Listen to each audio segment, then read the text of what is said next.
хэллоуин тарихы 2000 жыл бұрын кельт тайпасынан бастау алады. Олар қазіргі Англия, Ирландия, Шотландия мен солтүстік Франция аймағын мекендеген.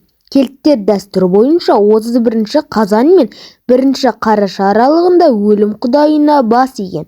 Сол түні құдай өткен жылы қайтыс болған адамдардың жанын жинау үшін келеді деп сенген. Дәл осы уақытта ежелгі римдіктер Помона құдайының құрметіне мереке жасаған.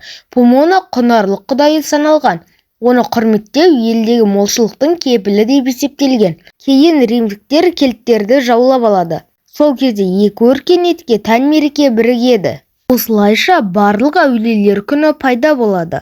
Мереке 16 ғасырда ғана Хэллоуин аталады. Оны барлық әулиелер күні қарсаңындағы кеш деп аударуға болады. Бүгінде Хэллоуин діни санатқа жатпайды.